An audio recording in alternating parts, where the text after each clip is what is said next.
Quiero compartirles algo que tiene que ver no solamente con el desarrollo investigativo del grupo al cual pertenezco, que es Gestión y Pedagogía de la Actividad Física y el Deporte, sino tiene que ver con las discusiones, reflexiones y críticas que uno como maestro también hace a los estudiantes cuando se enfrentan y nos sacan ganas dentro de los procesos de tesis.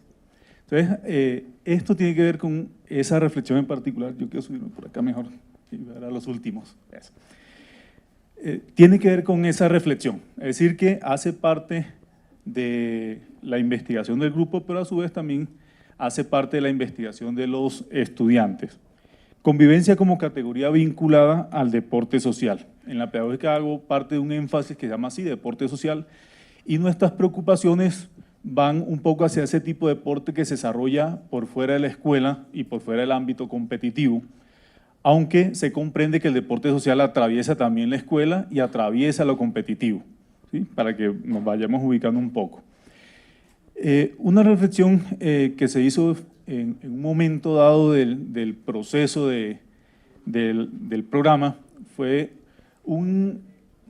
llamémosle estado del arte básico sobre qué era lo que estaban construyendo los estudiantes en sus preocupaciones dentro del énfasis. Y acontece que esa categoría de convivencia es muy común, pero luego el estado del arte nos llevó a otros lugares y parece ser que también en otras universidades donde la educación física, el deporte y la recreación son centrales, esta categoría surge como una de las más presentes, llamémoslo en este momento, presentes.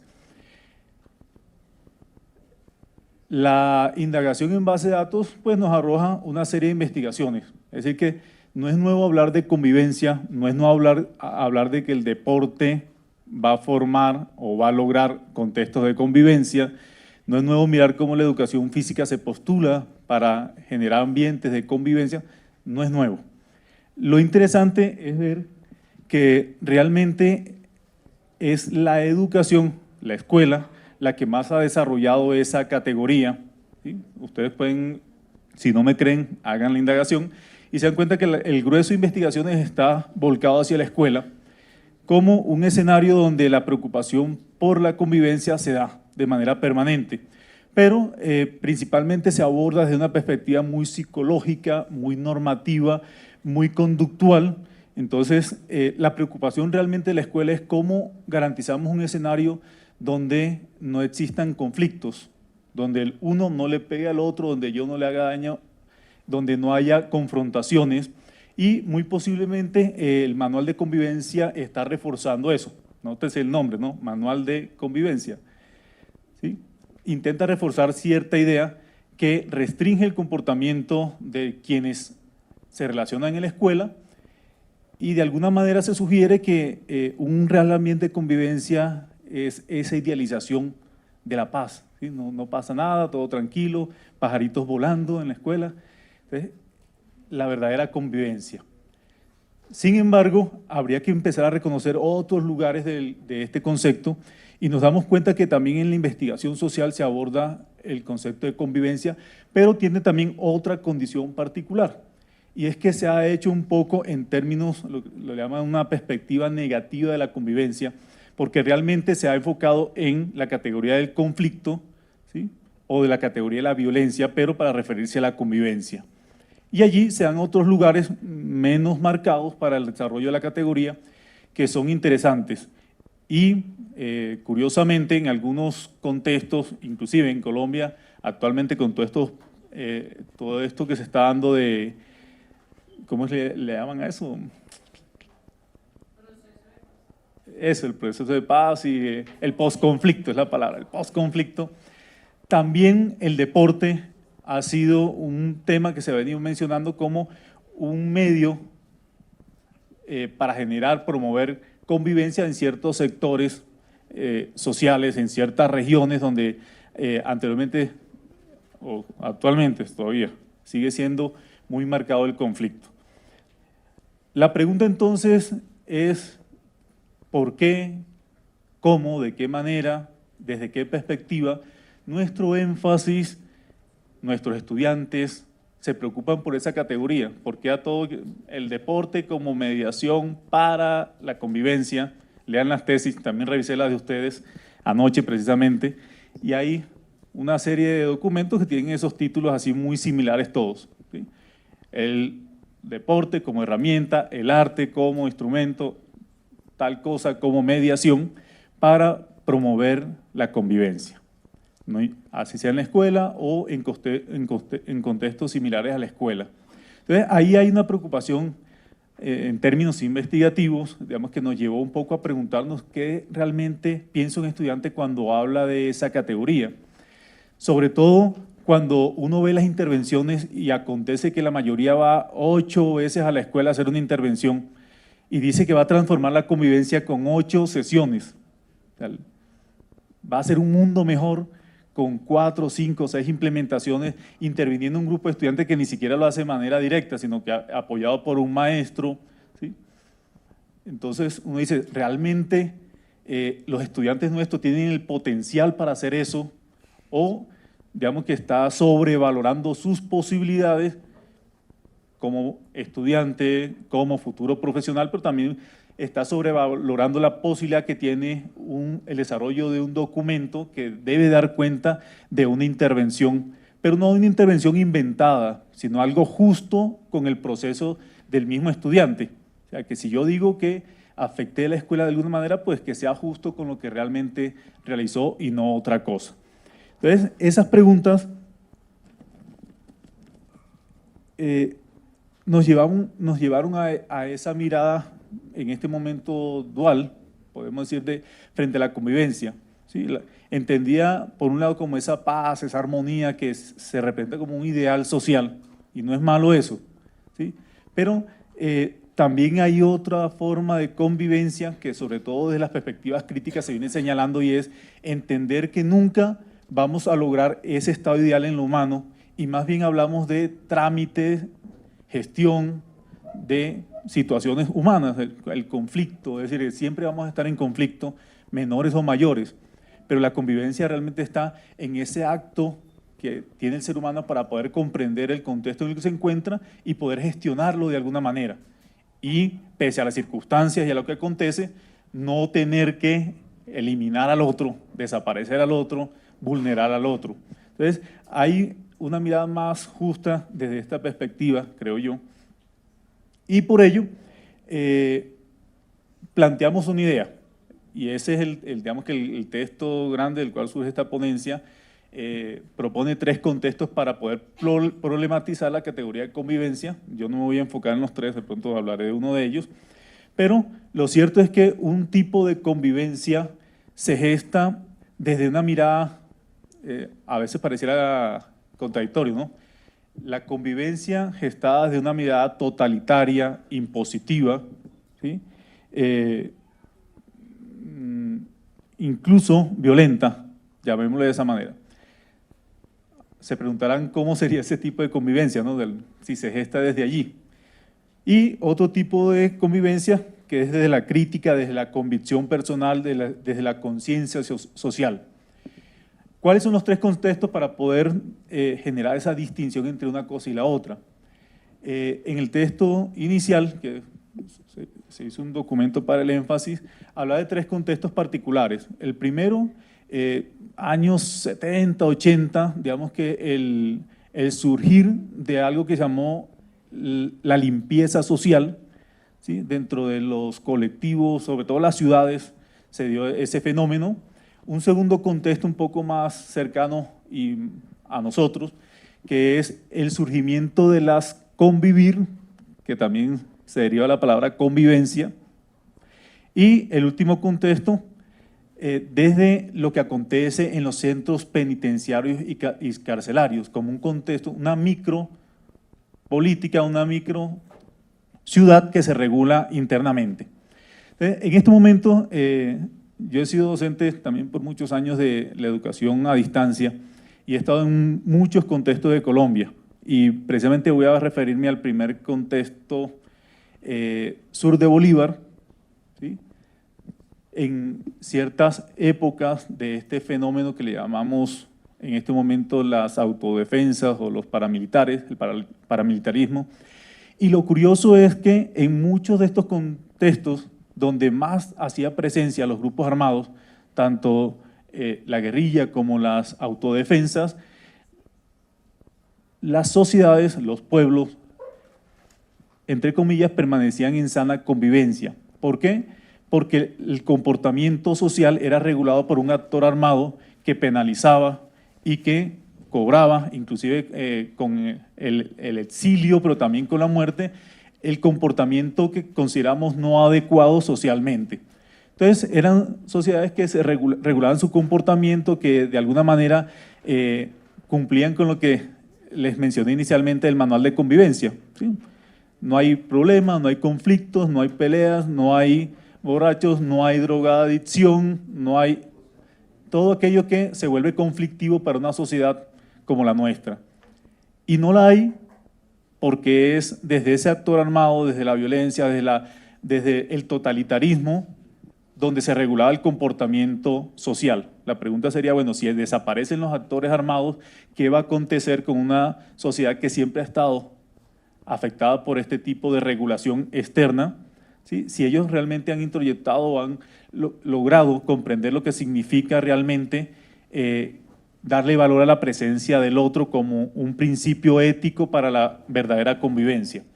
Entonces, este contexto nos sirvió como ejemplo para poder decir que no siempre que uno habla de convivencia está refiriéndose a algo positivo, porque la pregunta también es cuál es el lugar que le damos a los sujetos sociales para poder tramitar, para poder gestar, para poder llegar a acuerdos de convivencia. ¿Sí? Y la siguiente pregunta sería, el deporte, ¿cuál es el lugar que ocupa frente a ese tipo de dinámicas? ¿Sí? Porque ahí sí, trayendo referencias del Centro Nacional de Memoria Histórica, en el fenómeno que acabé de mencionar, digamos que el paramilitarismo y todo lo que, las masacres que acontecieron, siempre también se ubicó el deporte como un lugar, ¿sí? Las canchas deportivas, ¿sí? Los sitios de encuentro, fue un lugar para poder llevar a cabo este tipo de masacres y este tipo de rupturas sociales, de terror frente a la población. Hay una narración que siempre todo el mundo la menciona, pero realmente es impactante, como en muchas de esas masacres hasta se jugó fútbol con la cabeza de las personas que eran decapitadas, y el deporte también tuvo lugar allí. Nuestra pregunta es cómo el deporte va a servir también para resignificar todos esos espacios, para resignificar prácticas que la gente ya está asociando con esto que acabo de señalar, pero que el deporte debe tener un lugar mucho más allá de plantear ideales sociales. Decir que la convivencia es agarrarnos las manos y poner cara de felices. No, ¿cuál es el lugar del deporte? Y el deporte social, que es nuestro problema, empieza a transitar por otros sitios, ¿sí? De esos sitios, el principal tiene que ver con la autorregulación, ¿sí? El cuestionar la norma. No se trata de la norma que recae sobre mí de manera impuesta, como acontece en el contexto que ya señalé, o como puede acontecer en la escuela con un manual de convivencia que quien no lo cumple va a ser penalizado, sino esa comprensión de la norma como un lugar importante para poder acordar con el otro, para poder vivir junto al otro, para permitir al otro ser, existir y manifestarse en su subjetividad de manera plena, y entender que hay entre los dos vínculos, así no estemos de acuerdo. Hay otro lugar y es de la conciencia social.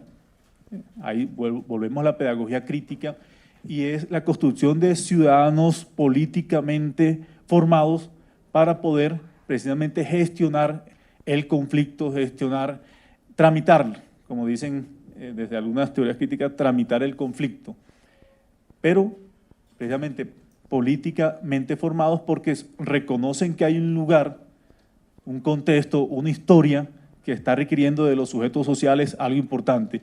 Y ahí es donde yo llamo a los licenciados en educación física, deporte, recreación, ocio, como quieran llamarle, porque debemos desprendernos en algún momento de todo el peso disciplinar para entender que somos actores políticos y sociales y que no basta con que yo llegue a orientar un partido de microfútbol en un barrio si no hay una intencionalidad pedagógica detrás de eso que le esté diciendo al otro hay que transformar cosas aquí. No solamente se trata de jugar, no solamente se trata de aprender didácticas, no solamente se trata de desarrollar un partido. El partido en sí mismo no hace absolutamente nada, y eso le digo yo a mis estudiantes. No, que el rugby para la convivencia, pues el rugby no hace nada, o sea, usted llévele rugby, llévele boxeo, lleve lo que quiera, pero el deporte en sí mismo no hace nada. La pregunta es por la intencionalidad del maestro que está allí presente y cómo esa intencionalidad nos lleva a poder ver al otro, ese sujeto social, como un par, como un actor, y a dialogar con él para poder construir entre todos, no para poder hegemónicamente imponerle al otro, porque la pedagogía en ocasiones también tiende a hacer eso, hegemónica. O sea, llegamos en nuestro rol, es que yo soy licenciado, entonces ustedes, y vengo a enseñarles, y pues sí, son licenciados, pero hay que también, como licenciados en esa función política, entender los roles que se cumplen dentro de ciertos contextos sociales. ¿Sí? Más allá de la humildad, yo lo consigo como esa conciencia política, o sea, entender cuál es el lugar que ocupa un maestro en la sociedad. ¿Sí? Y desde ese lugar poder entender que sí, llega a la escuela y el partido de fútbol va a estar ahí porque hace parte obviamente de unos contenidos de la clase de educación física, la clase de deportes, va a estar allí en términos de la técnica y no es malo, pero también el partido puede estar allí en otros términos distintos, en el término de la reflexión frente a la convivencia, que ha sido el eje de esta discusión, va a estar allí en términos de la construcción de un sujeto social y político, ¿sí? Va a estar allí el maestro señalando diferentes aspectos, ya la profe Bel lo ha mencionado, o sea, no se trata solamente de hablar de cuerpos y movimientos, sino entender que culturalmente estamos atravesados por lo social, político, económico, cultural, y que el maestro no puede tampoco estar alejado de ello. Entonces, esa gran pregunta es la que en este momento, digamos, se ha hecho fuerte y se ha venido confrontando no solamente con la categoría de convivencia, sino que pasa también por otras categorías que son muy comunes dentro del desarrollo de las tesis y que lo que sí es común es que los estudiantes la generan, la llevan, la ubican de manera muy superficial. Convivencia, a pesar de que el proyecto dice la convivencia como medio para desarrollar tal cosa o el deporte como medio para desarrollar la convivencia, lo cierto es que nunca supera más allá de un párrafo, 2 párrafos, 3 párrafos lo que se habla de convivencia, si se va a construir como categoría. O sea, no hay un entendimiento profundo de lo que eso significa, de cuáles son sus implicaciones, cuáles son sus connotaciones y qué es lo que va a requerir esa categoría de nosotros como licenciados y cómo el deporte se relaciona también con esa categoría para que, siendo un proyecto que se gesta en una licenciatura, no se parezca más bien un proyecto del área de psicología que toma el deporte como mediación o como herramienta. Y ahí vamos en una construcción epistemológica donde también el deporte debe tomar un lugar importante. No, la semana pasada discutía con un estudiante porque él, sentado en su postura, ubicaba el título del deporte como herramienta. Y yo, bueno, una llave de tuercas, ¿sí? es para él el deporte. Le sirve solamente para lograr, en ese momento era la alteridad, dice, ¿y para qué más le sirve? O sea, se forma 5 o 6 años para aprender a manejar una llave de tuercas, ¿sí? O realmente está construyendo una categoría que lo ubica a él como un sujeto político, ¿sí? El licenciado en deporte como un sujeto político que va a generar transformaciones.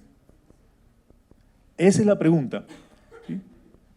Entonces, cuando se confronta esos lugares, en este momento, en el estudiante, uno espera que por lo menos lleguen una actitud distinta en los diferentes escenarios a los cuales se enfrenta. Vuelvo y reitero, o sea, a pesar de que sea la escuela, a pesar de que sea el entrenamiento deportivo, el licenciado debe llegar y comprender lo que el contexto significa y entender que hace también parte de dinámicas sociales complejas. A mí me gusta siempre traer aquí a colación lo que ciertos deportistas que uno diría, el hombre gana mucho, es de alto rendimiento, entonces no le importaría al resto de la sociedad, pero por ejemplo un futbolista como Drogba, ¿sí?, que es capaz de liderar los procesos sociales y críticos de su país y aprovechar el lugar que tiene como deportista, saber que está siendo visible para una comunidad y aprovecha eso en pro de una postura política, pues eso le da una condición distinta. Y uno esperaría que los maestros también pensaran de esa manera, porque son referentes, que el maestro no se vuelva solamente aquel que carga los bultos de balones de un lugar al otro, ¿sí?, y enseña cierta normatividad en un deporte X, Y o Z, sino que realmente asuma ese lugar como líder, ese lugar como referente social, ¿sí?, ese lugar como transformador de ciertas dinámicas. Entonces, para cerrar un poco lo de convivencia, porque creo que ya se me está acabando el tiempo, ¿cierto? Vale. Cerrar un poco el concepto de convivencia fue un pretexto porque nos lo indicaban la revisión documental, es decir, la categoría está presente, hay otras categorías allí, pero fue un pretexto para poder decir hay que ir más allá, hay que profundizar más y hay que construir categorías desde el deporte social en este caso. Nótese que muchas de las categorías que usamos en las tesis son de otros escenarios. Usábamos categorías sociales, ¿sí?, las tomamos pero nunca las resignificamos. Tomamos categorías de la psicología, eso es muy común, y también hay que reconocer que la educación tiene una tendencia psicológica hace muchos años, pero las traemos y nunca las resignificamos, inclusive antropológicas. Las tomamos pero no resignificamos. Entonces, cuando yo digo aquí que la convivencia como categoría del deporte social, me refiero a que es una tarea que tenemos pendiente, el poder resignificar esa categoría para que sea un elemento que le permite al deporte social pensar la realidad, pensar los contextos, pensar la construcción de sujetos, pensar la pedagogía, pensar el rol docente, ¿sí? Entonces le sirve en tanto la resignificó y ya no hace parte de la psicología, ya no le pertenece, le pertenecerán en la medida en que nosotros la construyamos al deporte social, ¿sí?, porque le damos ciertas connotaciones y obviamente si entendemos el deporte de una manera distinta, vamos a entender que mediado por el deporte, nosotros somos actores sociales importantes. Muchas gracias.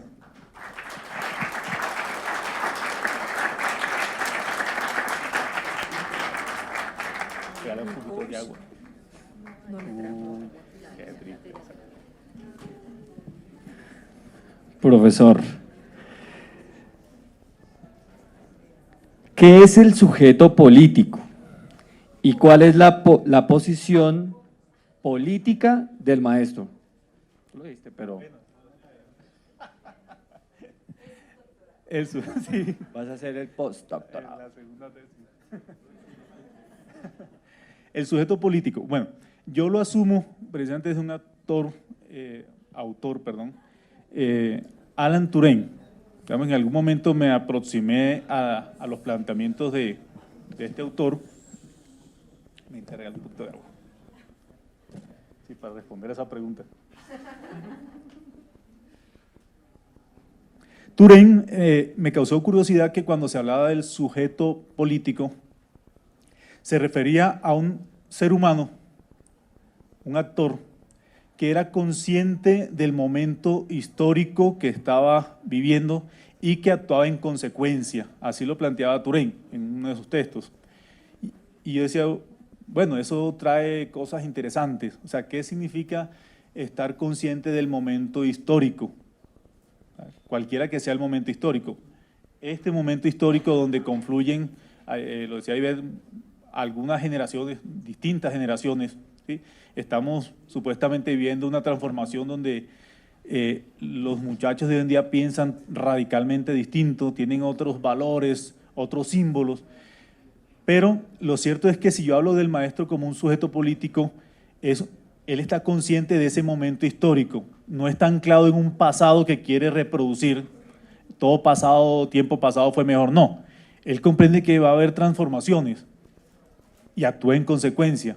Y esas consecuencias creo que es reconocerle a los jóvenes la posibilidad de también ser distintos, pero al mismo tiempo tiene la obligación política, ¿sí?, de establecer ciertos parámetros éticos para que ellos puedan asumir su propia realidad y el futuro que les toca también de manera ética y responsable. Ese es el sujeto político, por lo menos el que yo comprendo y lo sustento desde allí, ¿sí? Entonces no es fácil, porque para reconocer un momento histórico, por ejemplo, habría que tener conocimiento de lo que está aconteciendo en el momento histórico. Y lo cierto es que muchos jóvenes, y muchos adultos y muchos viejos no podemos hacer lectura de lo que pasa actualmente. Todo el mundo está alejado de la política, y no estoy hablando de la elección, sino de todas las dinámicas políticas. Estamos alejados de todas las dinámicas económicas que nos están en este momento afectando. Y cuando la gente decide hacer eso, apartarse de todas esas situaciones, precisamente se está alejando de lo que significa un sujeto político, porque no le importa ni lo que ha pasado, ni lo que está pasando, ni lo que va a pasar. Está totalmente descontextualizado. Y eso no es el ideal del sujeto político. Hay que buscar otro lugar y al maestro le compete casi que por obligación asumirse de esa manera. El maestro no es precisamente reproductor de conocimiento, ¿sí?, o un técnico que desarrolla cosas en el aula de clase. Es un actor social y político. Entonces tiene que estar a la altura de eso, de lo que eso significa. Gracias, Víctor. Políticamente hablando, ¿cree usted que el deporte está siendo utilizado solo para cumplir con un ítem del deporte social, dejando atrás el deporte formativo y competitivo? Yo lo señalé al principio, o sea, en términos del objeto de estudio lo comprendemos por separado, es decir, como ámbito decimos, vamos a analizar el deporte social como aquel ámbito que no es la escuela, que no es la competición, pero reconocemos que siempre está atravesando la escuela y atravesando la competición, ¿sí? Pero no es abandonar los otros. Volvemos al mismo ejemplo, Drogba, ¿sí? O ejemplo más cercano, o sea, cuando se hizo toda la modificación, de pronto tú sabes mejor de eso, de la política que le asignaba recursos al deporte, fueron los deportistas de alto nivel, los que estaban en ese momento, creo que fue en Olímpico, ¿cierto?, obteniendo resultados, quienes se sentaron y dieron su postura, y inclusive fueron muy criticados. Hubo un comentario de que usted vaya a hacer su deporte y déles la política a los políticos, fue uno de los comentarios. Ahí es donde comprendemos que también en el entrenamiento hay una postura social del deporte y una postura política. Y en la escuela acontece lo mismo.